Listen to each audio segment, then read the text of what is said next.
안녕하십니까. 내일로 가는 GA센터 생태동화작가 권호준입니다. 지난 시간 3번에 걸쳐서 생태동화작가 입문기, 또 새들의 지혜와 용기, 그리고 지난 시간에 아무도 모르는 새 이야기, 이렇게 3강을 진행했고요. 오늘은 4번째 시간 문을 열겠습니다. 오늘 4강에서는 우리가 모르는 새들의 비밀에 대해서 이야기를 할까 합니다. 여러분, 새들은 정말 연약한 존재 아닙니까? 살아남기 위해서는 자신의 위치를 감추고 위장하고 아무도 모르는 은밀한 신호로 서로 소통하면서 말이죠. 오늘은 우리가 모르는 새들의 비밀이 어떤 건지 한번 이야기 보따리를 펼쳐보겠습니다. 둥지는 새들이 생명을 잉태하고 또 키우는 공간입니다. 둥지는 감추고 잘 숨겨야 합니다. 산새들은 아무래도 약한 존재이다 보니까 둥지 노출은 치명적입니다. 포식자가 언제든 들이닥칠지 모르니까요. 은밀한 삶은 어쩌면 산새들의 어쩔 수 없는 숙명일지 모르겠습니다. 보통 우리가 그 새 사진들을 보면요, 인터넷에서 이제 돌아다니는 새 사진들 보면은 둥지가 잘 이렇게 보이잖아요. 사실은 새들은 그렇게 둥지 노출을 하지 않습니다. 자, 지금 보시는 붉은 머리 오목눈이, 일명 뱁새라고 하는데요. 이 새도 간신히 옆만 이파리를 벌려서 몰카를 설치해 놓은 건데요. 사실은 이 새를 보면은 대개 이제 덤불이나 키 작은 나무들에 이제 둥지를 트는데 둥지 안 보입니다. 정말 완전히 가서 그거를 다 들치고 나뭇가지를 들치고 이파리를 들쳐야지만 보일 수 있을 정도로 완벽하게 위장을 합니다. 그건 뭐 기본인 거죠. 자, 여러분, 지금 이제 오목눈이 둥지인데요. 텃새입니다. 오목눈이 아주 작은 새죠. 근데 계속 얘 찌르르 이런 소리를 내면서 다니는데, 그래서 얘네들이 어디 있는지 금방 눈치를 챌 수가 있어요. 근데 이 녀석이 조금 이른 봄에 일찍 번식을 하는 새입니다. 자, 일찍 번식을 한다는 얘기는 이제 문제가 생기는 거예요. 일찍 번식을 하면 이제 둥지를 만들어야 되는데, 자, 이른 봄에 일찍 번식을 하게 되면 당연히 만일 다른 여느 새처럼 밥그릇 모양의 둥지를 틀게 된다면 이 보온을, 이 알이나 새끼들을 키우기 쉽지 않겠죠. 그래서 얘네들은 이 자루 모양의 둥지를 만들게 된 것 같습니다. 이 둥지를 보면 참 기가 막힙니다. 네, 이 둥지를 보면 여러분 어떻습니까? 둥지 입구가 어때요? 커요, 작아요? 네, 굉장히 작습니다. 좁습니다. 간신히 들어가고 간신히 또 기어 나올 정도의, 한마디로 자루둥지입니다.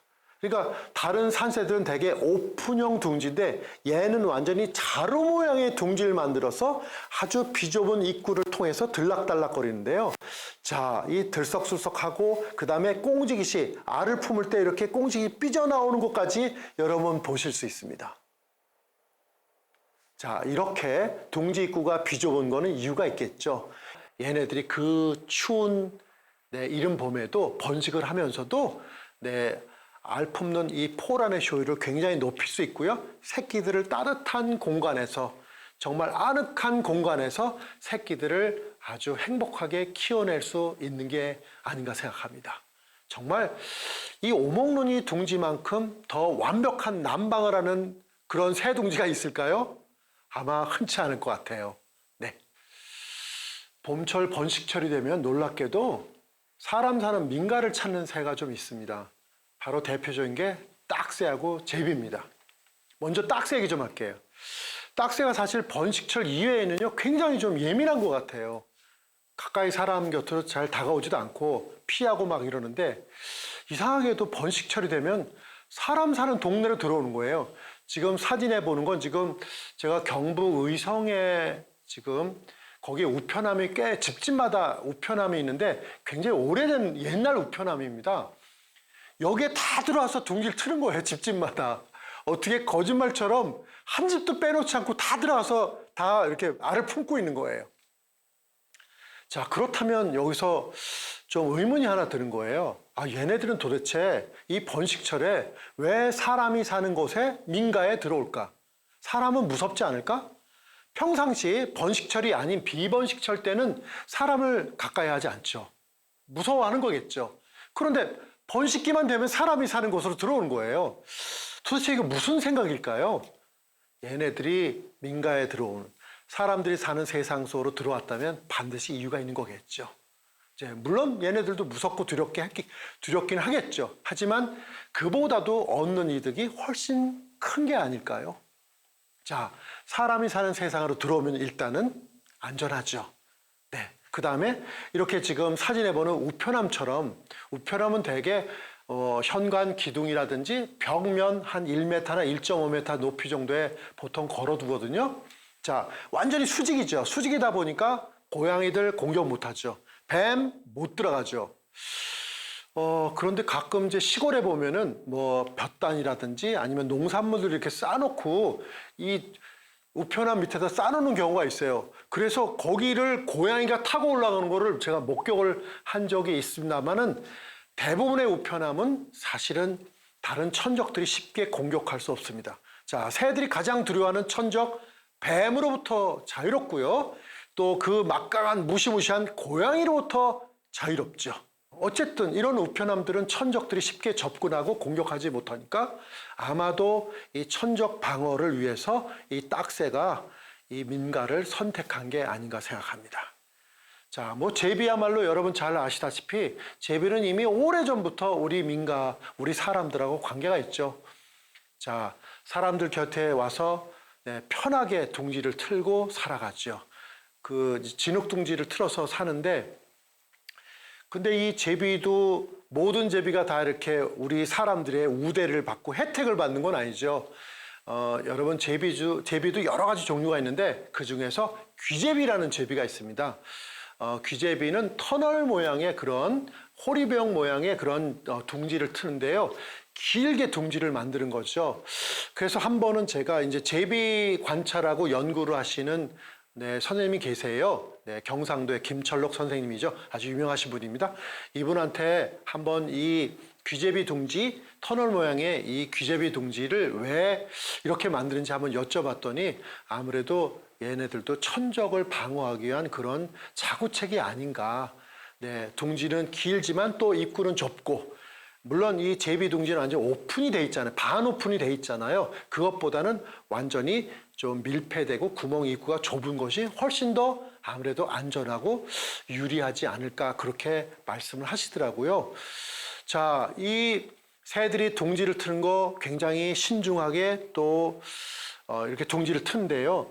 여기에 나오는 지금 노랑할미새, 이 새 굉장히 특이합니다. 이 노랑할미새는 사실 얘네들 보면은 개천에 보면 양쪽에 이렇게 석축으로 돌을 이렇게 쌓는 데 많이 있잖아요. 그런 석축 같은 구멍, 돌틈 이런 데 많이 들어가서 둥지를 틀더라고요. 아무래도 좀 은폐가 돼 있고 엄폐가 돼 있는 그런 곳을 선호한다는 뜻이겠죠. 물론 그렇다고 노랑알미새가 딱따구리 구멍 둥지에 들어간 거는 저는 보진 못했어요. 자, 그런데 한 번은 제가 경기도 양평의 컨테이너 하우스를 지나가는데 이상한 노랑알미새가 그 마당에 왔다 갔다 거리는 거예요. 마당에서 벌레를 잡고 하는 거예요. 그래서 제가 꽤 산 중턱인데 거기까지는 노랑알미새는 되게 물가에서 놀잖아요. 물가에서 놀고 물가에서 벌레를 잡고 하는데 거기는 도저히 올라올 만한 데가 아니었어요. 그래서 제가 차를 세워놓고 이제 관찰을 시작했죠. 그랬더니 가만히 보니까 이 녀석이 글쎄 그 컨테이너 하우스에 꽃바구니를 하나 걸어놨는데 거기에 사람이 살지 않았어요. 거기에 꽃바구니 안에다 둥지를 틀어놓은 거예요. 참 이색적인 둥지였죠. 자, 이 녀석도 아마도 충분히 경험이 많은 노랑알미새가 아닐까 하는 생각이 듭니다. 이 경험이 풍부하다면 역시 좋은 곳에, 안전한 곳에 둥지를 틀고 싶어 하겠죠. 그 장소가 바로 컨테이너 하우스에 있는 꽃바구니 둥지였습니다. 딱따구리 구멍둥지는 우리 사람으로 치면 거의 요새라고 할 수 있지 않을까 생각합니다. 강력한 둥지인 거죠. 일단 천적이 쉽게 못 들어가고요. 일단 구멍이 있으니까요. 또 구멍둥지 안이 또 따뜻하겠죠. 아늑하겠죠. 그러다 보니까 알을 품는 효율도 굉장히 높아질 것 같습니다. 그런데 이 한편으로 이 딱따구리 구멍둥지에 대해서 제가 한번 생각을 해보니까요. 이 딱따구리 구멍둥지가 너무너무 중요한 거예요. 숲속에서요. 만일 딱따구리가요, 숲속에서 파업을 해서 구멍둥지를 안 만들고 다른 곳으로 이주해 버린다. 그럼 이제 시간이 몇 년이 지나면 저 구멍이 좀 오므라들겠죠? 그러면은 아마 산새들이 꽤 많이 난리가 날 거예요. 낭패를 볼 것 같아요. 왜냐하면은 딱따구리 구멍둥지만 기다리고 딱따구리 구멍만 찾아다니는 산새들이, 작은 새들이 꽤 많고요. 원앙이도 들어가고요. 또 심지어 파랑새도 들어가고요. 이거를 재활용하는 애들이 너무너무 많은 거예요. 그 많은 산새들이요, 만일 딱따구리가 구멍둥지를 더 이상 만들지 않고 딴 곳으로 대대적으로 이주한다면, 물론 이게 어떤 동화적인 이야기죠. 네, 그렇게 한다면은 산새들은 정말 굉장히 당황하지 않을까요? 그러니까 이 얘기는 반대로 딱따구리가 구멍둥지를 만들고 얘네를 한번 만들고 쓰면 그 이듬해 또 새로 파서 쓰게 되는데요. 그럼 나머지 썼던 그 구멍둥지는 결국 다른 새들이 재활용을 하고 또 새들뿐만 아니라 동물들이 겨울잠을 자는 데로 쓰기도 하죠. 그러니까 정말로 기묘한 공간인 거죠. 네, 그래서 딱따구리가 이렇게 번식하고 번성함으로써 다른 새들뿐만 아니라 다른 동물들, 다람쥐들, 다른 여러 동물들까지 모두 그 혜택을 볼 수 있기 때문에 딱따구리 구멍둥지야말로 다른 천적을 방어할 수 있는 그런 막강한 요새라는 의미일 뿐만 아니라 숲속 생태계를 정말 풍성하게 만들어주는 정말 확실한, 분명한, 너무너무 좋은 공간이라고 말할 수 있지 않을까요? 딱따구리는 다른 산새들보다 비교적 좋은 환경을 만들어냅니다. 구멍둥지는 그 어느 둥지보다 아늑하고 따뜻하고 또 웬만한 천적을 방어할 수 있으니까요. 그뿐만 아니라 이 딱따구리 둥지는 숲의 생태계를 더 풍성하고 화려하고 아름답게 만들어주고 있습니다. 한 번은 청딱따구리 소나무 둥지나무를 켜봤을 때 저는 정말 깜짝 놀랐어요. 청딱따구리 새끼들이 둥지를 떠나고 난 다음에 나무를 켰죠. 그것도 저 혼자 켠 게 아니고 건축하시는 교수님하고 같이 켜봤습니다. 이 건축하시는 윤 교수님이 뭐라고 얘기를 하냐면, 이건 퍼펙트하다, 완벽하다, 세상에 이렇게 완벽한 집을 짓고 사는지 몰랐다는 거예요. 자, 딱따구리 기본적으로 구멍을 뚫으면 비가 오면 비가 들이치겠죠. 비가 들이치지 않는 기가 막힌 각도를 만들어서 비를 일단 피했고요. 자, 밑에 구멍 넓이가 꽤 넓습니다. 밑으로 내려가면요. 그러니까 새끼들이 그 안에서 어느 정도는 활동을 할 수 있을 정도, 어느 정도 날개 반 정도는 펼 수 있을 정도의 그런 공간을 확보하고 있습니다. 자, 그래서 이 소나무, 이 구멍, 청딱따구리 구멍둥지를 보면서 제가 놀라운 이 사실을 발견했는데요. 반을 딱 켜서 벌리는 순간 그 나무 안에요, 그 딱따구리 구멍둥지 안에 놀랍게도 파리 애벌레들이 득식을 벌였던 겁니다. 그러니까 우리는 딱따구리가 떠난 다음에 아무 일도 없이 그 이듬해 다른 새들이 들어오는 게 아니고 정말 그 해에 이렇게 파리 애벌레, 다른 벌레들이 일정 시간 들어와서 또 거기서 알을 낳고 새끼를 키운 다음에 떠나고, 그러니까 우리 딱따구리 구멍둥지는요, 우리가 생각한 이상으로 이 숲속에서 놀라운 일을 벌이고 있는 것입니다. 딱따구리 둥지나무는 또 다른 숲속 생태계를 가꾸어내는 공간이었습니다.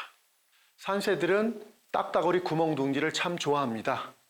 워낙 좋고 아늑하고 따뜻하고 또 천적으로부터 방어 시스템이 잘 돼 있으니까 말이죠.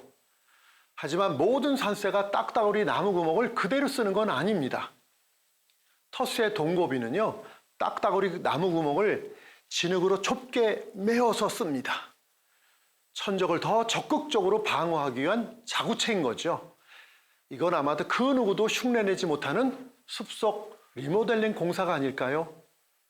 구멍이 좁으니까 웬만한 천적들은 들어가지 못합니다. 그런데 여기서요, 이득이 있다면 손해도 따르겠죠. 동고비는 이 봄철 번식철에 그 비좁은 구멍에 들락달락거리냐고 소중한 깃털이 손상되기도 합니다. 그러니까 얻은 게 있다면 잃는 것도 있다는 뜻입니다. 네, 몇 년 전에 지금 여러분이 보시는 깝작도요 둥지를 만났습니다. 참 이 깝작도요 이제 텃세어 됐는데요. 정말 둥지 만나기 어렵죠. 저도 아주 우연하게 이 둥지를 만나게 됐습니다. 너무너무 제가 이게 귀한 둥지여가지고 이제 보통 이제 가까운 분한테 연락도 하고 뭐 좋은 자리가 이제 둥지가 나오면 알려드리기도 하고 공유도 하는데 이거는 끝까지 보안을 유지했습니다. 네, 그래서 멀리서 혹시 피해가 될까봐 멀리서 망원 렌즈로 촬영을 이제 몰카를 설치해서 촬영을 하게 됐는데요. 자, 이 깝작도요 이제 알 낳고 지금 바닥에서 환삼동굴 밑에서 지금 네, 약간 우묵하게 둥지를 만들어서 알을 낳고 품고 있는데요. 이 녀석이 어느 날 비가 왔는데 비가 오면 이제 바닥이 좀 쓸려 나가잖아요. 쓸려 나가니까 얘가 알을 품다가 몸을 돌리면서 이상한 행동을 하는 거예요.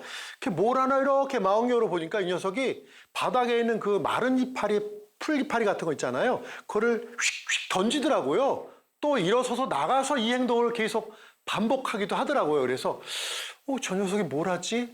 뭘 하나 봤더니 제가 보기에는 약간 이 둥지 그 주변을 좀 위장을 하는 것 같아요. 정말 이게 사실일 것 같은데요. 만일 이게 사실이라면 정말 놀라운 행동이죠. 아니 새가 알을 품다가 자기 주변을 어떻게 위장을 하냐고요, 진짜. 한번 그런 뭐 정해진 그런 어떤 풀숲이나 아니면 나무 그 안에 들어가서 보통 이제 둥지를 틀게 되는데 이것처럼 땅바닥에다 이제 오목한 데 둥지에 알을 낳고 그 주변에 있는 것들을 계속 던져서 그 주변을 더 완벽하게 위장하려는 그런 행동이 아닌가 생각합니다. 산새들이 새끼를 키우면서 가장 신경 쓰는 건 아마도 냄새를 제거하고 위생을 지키는 게 아닐까요? 새끼들이 싼 똥은 재빨리 물어내다 버리거나 먹어 치워버립니다. 지금 박새 어미가 들어와서 벌레를 잡아서 한 마리한테 먹여주고요. 자, 이 어미가 들어오면 새끼들 즉각적으로 반응한 게 있습니다. 그게 바로 뭐죠? 배설인 거죠. 자, 이 새끼들 똥은 당연히 냄새도 나고 위생적으로 좋지 않으니까 빨리 처리를 해야 되겠죠. 그래서 박새 어미가 이 새끼가 싼 똥을 물고 잽싸게 날아갑니다. 일단 조치를 하는 거죠. 뭐 돼지박이 같은 경우는 새끼가 싼 똥을 그대로 먹더라고요. 아무래도 이 돼지박이, 집박이류는 이제 지렁이 같이 그런 어떻게 보면 육식을 하다 보니까 새끼들이 그걸 먹고 빨리 소화를 해서 이제 배설을 하다 보니까 아무래도 그 배설물에 영양분이 많이 들어있지 않나 하는 생각이 들어요. 그래서 이 어미 돼지박이도 그 새끼가 싼 똥을 그대로 먹는 경우가 많이 있더라고요. 어미는 또 수시로 둥지를 청소합니다. 아마 산새처럼 이렇게 깨끗한 동물도 없을 겁니다.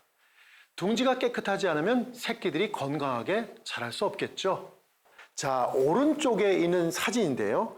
이 사진은 박새가 이 둥지에 들어와서 이 둥지 자리에 있는 이 둥지 자리를 얼마나 깨끗하게 청소를 하고 정리를 하는지 보여주는 영상입니다. 저도 꽤 오랫동안 이와 비슷한 유사한 행동을 하는 다른 산새들을 보고요. 이게 정확히 어떤 행동인지 몰랐는데 확실히 이번에 알았습니다. 자, 이 영상을 보면요. 둥지 바닥을 청소를 하기 시작합니다.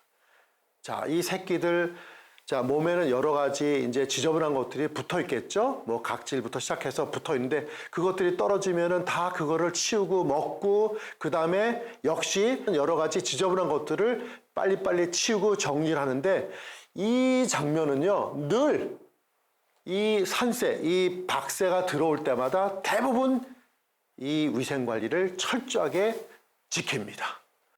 자, 이거는 아름다운 여름철새 긴 꼬리 딱새입니다.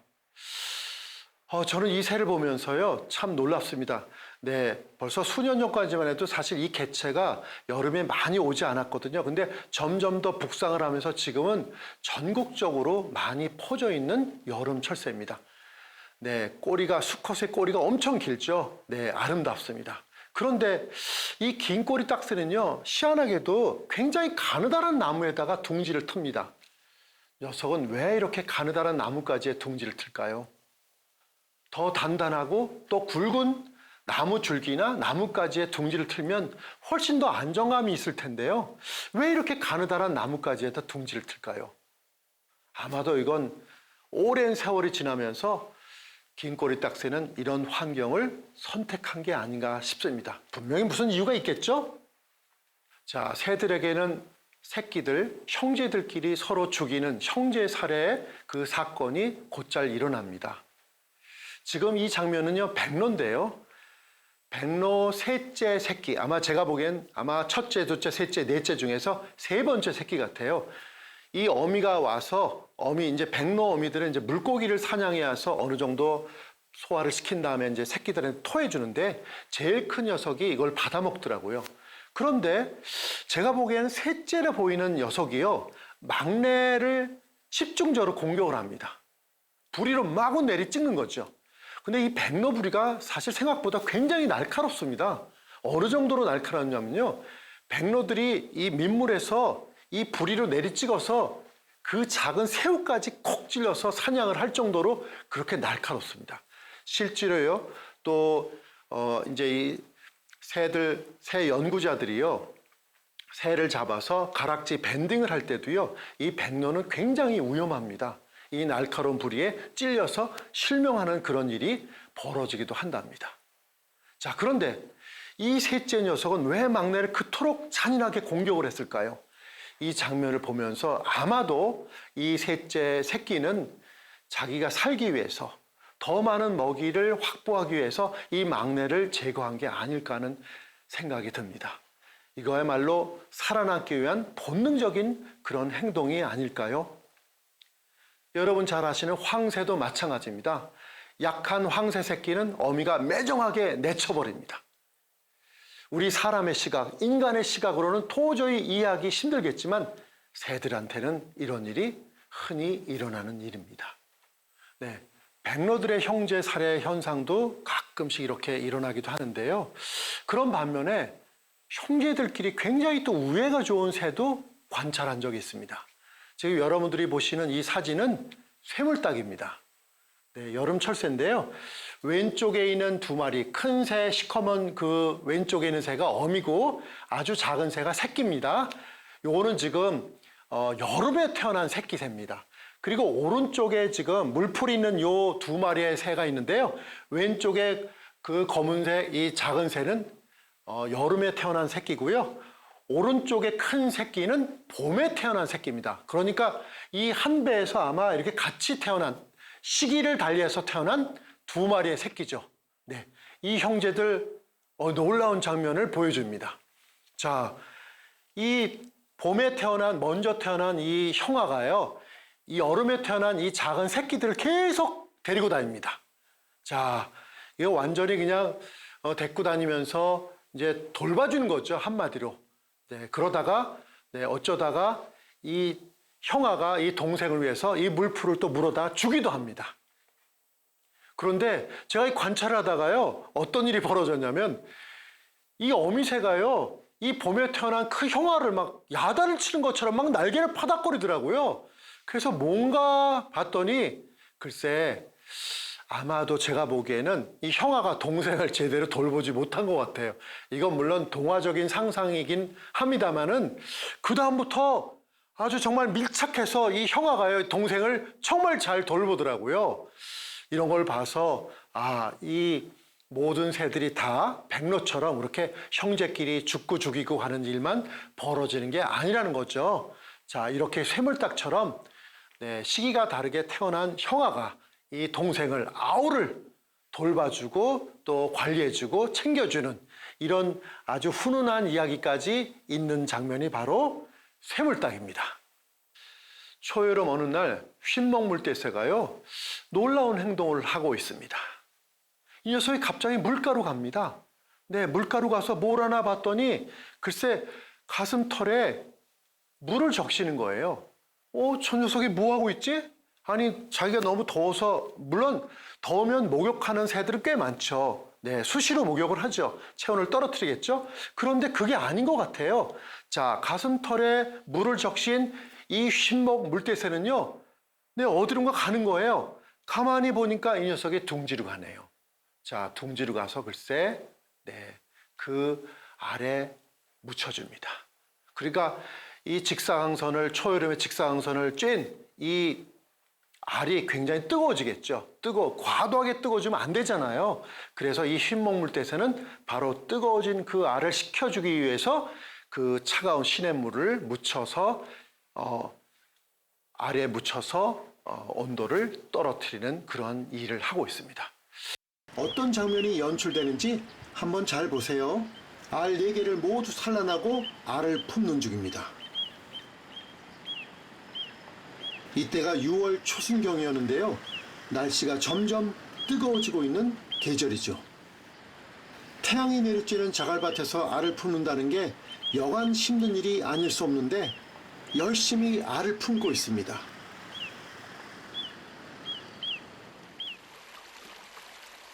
암컷이 알을 품는 동안 수컷은 물가에서 더위도 식히고 먹이 활동을 하고 있는데요. 지금 무척 무더운 날씨입니다. 암컷이 더위에 지친 듯 숨을 할떡거리네요. 품는 것을 잠시 멈추고 알에 그늘을 만들어 알 온도를 조절하고 있는 겁니다.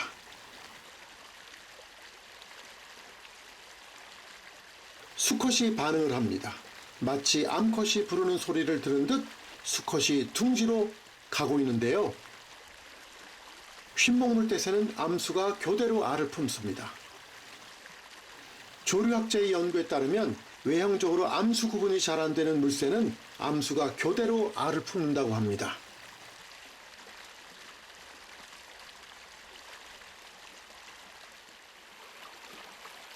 뜨거운 태양 아래 알을 품는 모습이 좀 안쓰러워 보이죠? 배고픔과 한낮에 숨막히는 뜨거운 열기도 자식 사랑 앞에서는 아무것도 아닌 것처럼 보이지 않습니까? 새들을 관찰하다 보면 비록 작은 새지만 사람 못지않은 자식 사랑을 느낄 때가 많습니다. 정말 이거 대단하지 않습니까? 어떻게 새들이 이렇게 놀라운 지혜를 발휘하는 걸까요? 그렇죠. 얘네들도 오랜 시간 동안, 오랜 세월 동안 진화의 진화를 거듭하면서 이런 기가 막힌 방법을 터득해낸 건 아닐까요? 뻐꾸기 탕란의 주요 대상이 되는 붉은 머리 오목눈이, 우리 일명 뱁새라고 하죠. 뱁새는 우리 학교 교과서에도 나온 새잖아요. 뱁새가 황사 따라가다 가랑이 찢어진다, 이런 속담도 있습니다. 자, 이 뱁새 둥지에 갑자기 누룩뱀이 올라옵니다. 이 조팝나무 굉장히 낮은 둥지였는데요. 누룩뱀이 들이닥치는데 저도 깜짝 놀랐어요. 나중에 이게 지금 몰래카메라를 설치했는데요. 뱀은 둥지 안에 있던 어린 새끼 한 마리를 물고 삼키려고 정말 애를 씁니다. 그런데 이게 어미뱀이 아닌 것 같습니다. 이게 이제 개체가 워낙 작다 보니까 이게 이제 주둥이가 작겠죠. 그러다 보니까 이 새끼 뱁새가 지금 태어난 지 며칠밖에 안 됐는데도 삼키질 못하고 있는 거예요. 그런데 이제 어미들은 계속 난리가 난 거죠. 막 요란하게 막 계속 삐삐거리면서 난리가 나는 거죠. 자, 이 뱀은 결국 이거를 삼키지 못했는데, 그렇다고 뱀이 자기가 문 이 새끼를 포기할까요? 포기하지 않죠. 이 누룩뱀은요, 이 새끼 한 마리를 문 채 결국 밑으로 내려가서 퇴각을 합니다. 자, 그런데 이튿날 정말 놀라운 일이 벌어졌어요. 정말 생각만 해도 정말 미안하고 좀 끔찍한 일이었습니다. 글쎄, 보통 이제 산새들 새끼 둥지를 이렇게 가까이 봐보면요, 이렇게 톡톡 치면은 새끼들이 되게 찌지지 하고 막 소리를 냅니다. 왜? 그거는 어미가 들어왔다는 신호로 생각하는 거죠. 그런데 제가 조팝나무를 살살 톡톡 쳤는데 아무런 반응이 없는 거예요. 그 순간, 저는 뭔가 있구나 생각했어요. 이 둥지 안을 이렇게 싹 들여다봤는데 새끼 2마리가 있더라고요. 저는 당연히 살아있는 줄 알았죠. 그런데 새끼들이 움직이질 않는 거예요. 왜 움직이지 않았죠? 누룩뱀이 들어와서 새끼 한 마리를 잡아갔잖아요. 그 전날. 그 광경을 본 어미들이요, 그 공포에, 두려움에 떨어서 더 이상 그 뱁새 둥지에 들어가지 못한 겁니다. 그건 아마도 본능이겠죠. 얼마나 두렵고 공포스러웠으면 그 새끼 두 마리가 있는 둥지로 들어가지 못했을까요? 역시 이것도 우리 사람의 시각으로 보면 좀 멍청한 것 같지만 이게 새들의 세계인 것 같습니다. 결국 그 추운 밤 동안 어미가 품어주지 않은 그 새끼 뱁새들은 결국 싸늘하게 차갑게 죽고 말았습니다. 그러니까 저체온증으로 죽게 된 거겠죠. 주로 개천 자갈밭에서 새끼를 키워내는 꼬마 물대새 새끼들한테도 비슷한 시련이 있습니다. 어미는 수시로 새끼들을 품어주고 있죠. 왜냐하면 새끼들이 이제 체온이 떨어지니까요. 그런데 한 일주일쯤 지나면 네 마리 모두 다 어미가 가슴에 품어주지 못하는 일이 벌어집니다. 왜일까요? 새끼들이 계속 자라잖아요. 그러니까 새끼들이 딱 보니까 한 일주일 되니까 세 마리밖에 못 들어가는 거예요. 가슴 품에요. 한 마리 어떻게 되죠? 한 마리는 들어가지 못해요. 그런데 그때 하필이면 또 비가 왔어요. 자, 부슬부슬 비가 계속 내리니까 밤에 어떻게 됐겠어요? 밤 동안 그렇지 않아도 추운 저녁 시간에 이 새끼 한 마리가 어미 품에 들어가지 못하니까 어떻게 했겠어요? 네, 이 뱁새 새끼처럼 싸늘하게 어디선가 죽었겠죠. 정말 안타까운 일인데 이 꼬마 물대새한테는 이런 일이 늘 아마 일어나고 있을 것 같습니다. 네, 꼬마 물대새는 생존력이 아주 뛰어납니다. 커다란 천적이 다가오면 다친 신용, 즉 우리 의상행위라고 하죠. 이 의상행위를 하면서 천적을 따돌립니다. 영상으로 한번 보시겠습니다. 꼬마 물대새가 갓 태어난 새끼들을 호위하고 있는 모습입니다. 정말 정겨운 모습이지 않습니까?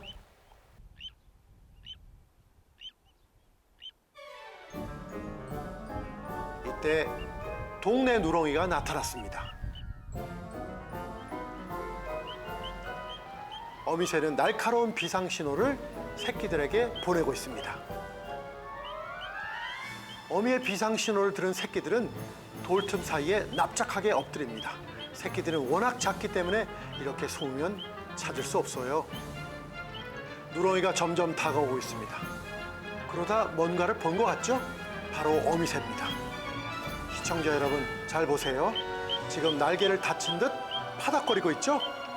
이게 바로 의상행위입니다. 이 모습을 본 누렁이가 점점 다가가고 있습니다. 또 어미새가 의상행위를 하면서 누렁이 시선을 끌다가 훌쩍 날아갑니다. 누렁이는 의상행위를 하면서 유인하는 어미새를 쫓아가고 있습니다. 이런 방법으로 꼬마 물대새 어미는 새끼가 있는 곳에서 먼 곳으로 침입자를 유인하는 것이죠. 새끼들은 여전히 납작 엎드려 있네요. 이때 어미의 울음소리가 들리네요. 어미의 신호를 들은 새끼들은 비로소 일어나 안심했다는 듯 어미 품을 파고듭니다. 여러분, 꼬마 물대새의 모성애 정말 대단하죠? 너무 아름다운 모습입니다.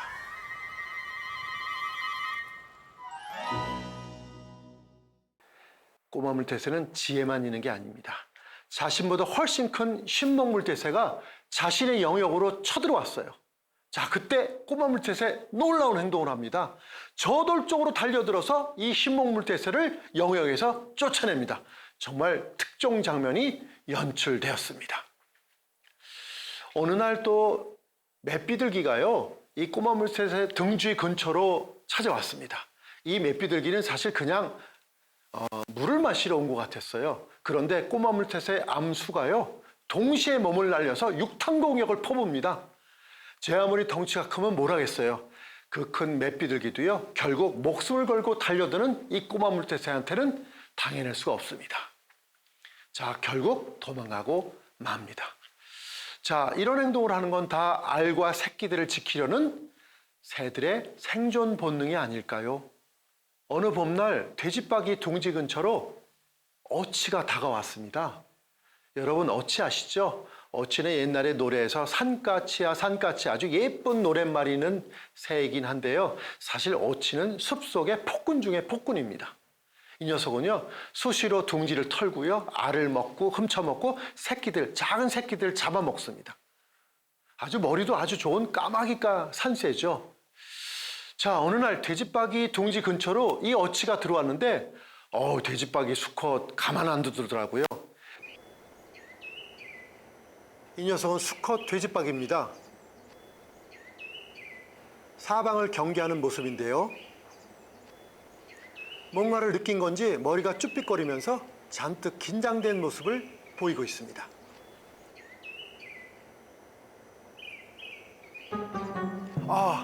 숲속의 깡패라고 불리는 어치가 나타났네요.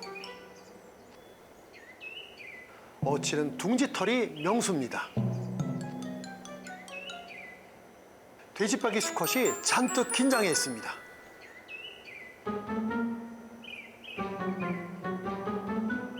어치가 둥지로 날아드네요. 돼지박이 수컷도 주저하지 않고 돌격합니다. 자신의 몸보다 훨씬 큰 어치지만 돼지박이 수컷은 온몸을 던져서 어치를 공격해서 쫓아버립니다. 용감한 돼지박이 아빠는 둥지와 새끼를 지켜냈습니다. 이처럼 새들이 새끼를 지켜내려는 용기는 대단한 거죠. 싸움은 힘으로 하는 게 아니죠. 자, 이기겠다는 의지가 더 센 녀석이 승리하는 것 같습니다. 바로 돼지박이였죠. 어느 날 외연도에서 호랑지박이를 만났습니다. 네, 요즘은 이제 호랑지박이 좀 많이 보기 어려운 새가 돼버렸는데요. 여름철새죠. 호랑지박이는 주요 먹이가 지렁입니다. 그런데 이 가만히 보니까 호랑지박이가요, 이 땅에서 춤을 추는 것 같아요. 이거 뭐하나 이렇게 봤더니요, 호랑지박이 바닥을 쿵쿵 울려서 뭘 하는 것 같더라고요. 저 뭘 하나 이렇게 가만히 보니까 호랑지박이 놀랍게도 땅 속에 있는 지렁이를 자극을 하는 거죠. 미세한 움직임을 작용을 해서 이 호랑지박이가 땅 속에서 움직이도록 그렇게 하는 거죠. 그러면 그 아주 미세한 움직임을 호랑지박이는 놀라운 감각으로 감지를 한다는 얘기겠죠. 자, 춤추는 호랑지박이, 여러분 봄철이 되면 한번 숲속에서 한번 찾아보시기 바랍니다. 자, 제가 학교에서 어린 새끼를 입양을 해서 아파트 6층에서 무려 240일 동안 키웠던 새가 바로 흰뺨 검둥오리입니다. 책으로도 나왔죠. 나라라 삑삑아 주인공 삑삑입니다. 네. 어느 날 이 흰뺨 검둥오리를 관찰하기 위해서 학교에 연락을 받고 학교 연못에 갔는데요. 흰뺨 검둥오리가 새끼들을 끌고 다니더라고요. 자, 흰뺨 검둥오리가 새끼들을 끌고 다니면서 가만히 보니까 뭘 하나 봤더니 교육을 시키고 있더라고요. 학습을 시키는 거죠. 자, 어떤 먹이를 먹으면 좋은지, 또 천적이면 어떻게 피하는지, 실제로 뭐 부스럭거리는 소리가 나고, 또 사람들이 다가오면요, 이 새끼들 신호를 딱 줘가지고 바로 경계경무를 띄어서 풀숲으로 숨어버립니다. 자, 이렇게 계속 하다가요, 자, 이 새끼들이 물에 계속 놀다가 이제 춥겠죠. 왜냐하면 새끼들은 이제 깃털이 제대로 앉았으니까 당연히 춥겠죠. 그래서 수시로 어미오리가 물 밖으로 끌어내서 햇빛을 쬐게 합니다. 이제 일광욕을 시키는 거죠. 한참 햇빛 쬐었는데 갑자기 어미오리가 다시 물속으로 들어가는 거예요. 자, 어미오리가 물로 들어가니까 새끼들을 당연히 따라 들어가겠죠. 한 마리 퐁, 두 마리 퐁, 퐁퐁퐁 들어가는데 마지막 오리가 물로 뛰어들어가는 순간 풀숲에서 엄청나게 큰 무시무시한 고양이가 뛰쳐나와서 마지막 들어가는 새끼를 텁썩 물고 다시 풀숲으로 도망을 치는 거예요. 그런데 저도 이게 너무 갑작스럽게 일어난 일이라 그 장면은 제가 못 봤지만 나중에 이 비디오를 다시 리뷰를 해보니까요, 정말 놀라운 장면이 나오더라고요. 글쎄, 그 작은 새끼 오리가 고양이한테 공격을 당하는 순간 어미오리가 언제 날아왔는지 파닥파닥 날아와서 날개를 후려치면서 이 고양이하고 싸움을 하는 거였어요. 자, 이 큰 흰뺨 검둥오리 어미가 자기 새끼를 지키려고 날개를 파닥거렸지만, 자, 소용없었어요. 고양이는 결국 새끼 오리를 물고 풀숲으로 유유히 도망을 갔습니다. 자, 이 어미 흰뺨 검둥오리 두렵지 않았을까요? 무서웠겠죠? 이 고양이가 천적이라는 건 자기들도 잘 알고 있겠죠. 네, 그리고 아마 경험이 많은 흰뺨 검도고래라면 더 잘 알고 있었겠죠. 그런데 그 무서운 고양이한테 자기 새끼를 흔쾌 그냥 순소히 보내지 않았습니다. 그 새끼를 지키려고 그 무시무시한 고양이하고 싸웠던 거죠. 자기도 육탄 공격을 해서 지키려고 했던 거죠. 이건 아마 자식을 지켜내려는 그런 본능이 작용을 했겠고요. 또 자식 사랑의 힘이 아니었을까 생각합니다. 자, 지난 이른 봄에요. 제가 숲속을 걷다가 고라니 사체 하나를 발견했습니다. 자, 여러분, 숲에서는 누군가 죽음이 이어집니다. 그런데 그 죽음이 결코 헛되지 않는 것 같습니다. 아마도 죽은 지 한두 달 정도 된 것 같았어요. 그냥 고라니는 가죽과 털만 앙상하게 남은 꼴이었어요. 포식자 와서 다 뜯어 먹었겠죠. 그런데 여전히 작은 생쥐들이 들락달락거리는 거예요. 고라니 몸속을 들락달락거리면서 뭔가 나머지 아마 뜯어먹고 있었겠죠. 자, 그때 박새 한 마리가 나타났습니다. 새가 나타나서 제가 몸을 숨겼죠. 나무 뒤로. 그랬더니 이 박새가 두리번두리번 하더니 뭘 하나 봤더니 글쎄 그 고라니 털을 하나하나씩 줍기 시작합니다. 불에 가득 물기 시작하는데요. 자, 이 박새는 부리가 아주 작지만 이 고라니 털을 하나하나 가지런하게 불에 집어넣고요. 그 물고서 계속해서 이 고라니 털을 수집을 하는데, 자, 저는 이 장면을 보면서요 깜짝 놀랐어요. 고라니 털을 이 박새가요 아무 털이나 물고 가는 게 아니더라고요. 보니까 이 박새는요 아주 되도록이면 깨끗하고 좋은 털을 골라서 물고 가는 것 같습니다. 좀 흥미로운 대목인데요. 고라니의 귀털 부분을 집중적으로 공략을 하네요. 이 장면을 보면은, 자, 고라니의 귀털은 굉장히 부드럽고 연한 털인 것 같아요. 네, 이 털이라면은 아마도 이 박새의 둥지 자리, 산자죠. 산자에 아주 마르고 연하고 부드러운 털을 깔아 놓으면은 얼마나 좋겠어요. 네, 푹신푹신하고 보온성도 뛰어나겠죠. 자, 이렇게 고라니 털을 주워온 박새가요, 며칠 뒤에 글쎄 제가 인공둥지를 여러 개 설치했는데 그 안으로 들어오는 장면이 몰카에 잡힌 거예요. 뭘 물고 들어왔겠어요? 글쎄 고라니 털을 불이 가득 물고 들어온 거예요.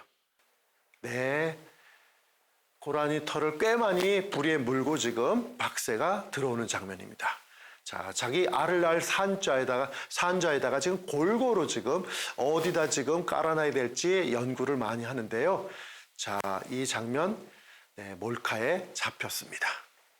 자, 그러니까 고라니는 죽고 나서도 죽음으로 끝난 게 아니라는 거죠. 이 박새의 새로운 생명을 위해서 자신의 몸을 희생하게 되는 게 아닌가 생각합니다. 자, 흑두루미는 겨울 철새입니다. 북쪽에서 우리나라로 날아오죠. 또 대부분의 흑두루미는 우리나라를 거쳐서 일본으로 넘어갑니다. 이즘이죠. 네, 그래서 월동을 하는 겨울 철새인데요. 이 흑두루미 참 희한합니다. 이명박 정부의 4대강 그 보가 만들어졌잖아요. 그 보가 건설되기 전까지는요, 일본에서 월동을 하고 우리나라를 거쳐서 북쪽으로 이동하라는 이 흑두루미가요, 그 코스가 낙동강이었습니다. 그러니까 낙동강을 따라서 북상을 하면서 북쪽 시베리아로 올라가서 이제 거기서 번식을 하게 되는 거죠. 그런데 그 많던 이 흑두루미가 낙동강 코스를 선택한 이유는 그 당시에 4대강 보가 만들어지기 전까지는 이 수위가 굉장히 낮았다고 합니다. 그래서 여기저기 낙동강에는 모래톱, 그러니까 이 흑두루미가 쉴 수 있는 쉼터들이 자연스럽게 조성이 된 거죠. 그러니까 자연스럽게 이 흑두루미가 이 낙동강 코스를 택해서 북상을 하게 된 거죠. 그런데 4대강 보가 생기면서 물이 차기 시작합니다. 수위가 높아지면서 이 흑두루미가 쉴 수 있는 이 모래톱 같은 쉼터가 사라졌습니다. 자, 흑두루미한테는 굉장한 지금 심각한 일이 벌어진 거죠. 자, 여기서 흑두루미가 놀라운 선택을 합니다. 코스를 바꿉니다. 충남 서해안에는 천수만이 있습니다. 1980년대부터 간척 사업이 진행되었고 거대한 담소와 농토가 조성되면서 겨울 철새들의 월동지가 되었지요.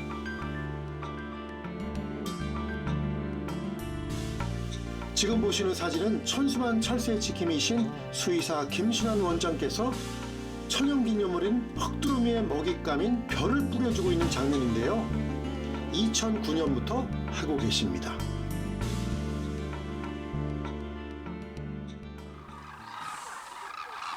흑두루미는 일본에서 월동을 하고 우리나라를 거쳐 북쪽으로 가게 됩니다. 예전에는 일본에서 날아온 흑두루미가 낙동강을 따라 북상했는데 흑두루미의 경로가 천수마루로 바뀌는 현상이 나타났습니다. 그것은 2013년 낙동강에 4대 강보가 건설되면서 흑두루미가 모래톱같이 편히 쉴 곳이 사라진 때문이라는 환경평가가 있습니다.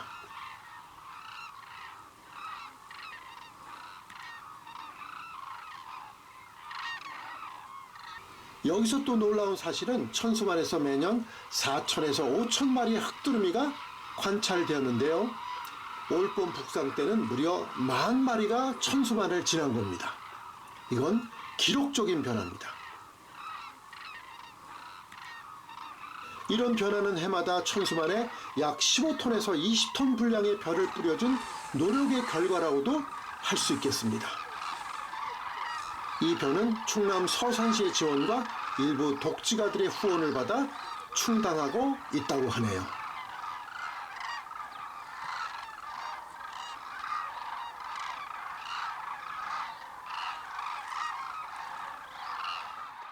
이거는 정말 대단한 성과인 거죠. 그렇다면 이 흑두루미들이 여기서 많은 이 벽실을 먹고 올라갔을 때 그것으로 끝났을까요? 끝나지 않았겠죠. 당연히 알도 더 많이 낳겠죠. 또 알에서 깨어난 새끼들이 훨씬 더 건강해졌을 거예요. 물론 이거를 계량화할 수는 없겠지만 자, 한 개인이 시작한 이 먹이 나누기의 성과가 바로 어마어마하게 이 개체수 증가로 분명히 보여주는 그런 결과로 드러나게 됐습니다. 네, 1958년인가요? 네, 중국의 지도자 마오쩌둥의 한마디가 생태환경 재앙을 불러들인 큰 사건이 있었습니다. 자, 그 당시에 중국 참 먹고 살기 힘들었죠. 네, 인구는 많죠. 먹고 살기 힘들었죠. 그래서 중국 정부에서는 대대적으로 농촌 생산력 증대 대약진 운동을 펼친 겁니다. 그래서 이 생산성을 높이기 위한 모든 방법을 다 강구했죠. 그런데 어느 날 마오쩌둥이 이런 얘기를 합니다. 시골 농촌 순실하다가요, 이 참새가 벼를 쪼아먹는 그 광경을 딱 보고요. 저거 뭐야?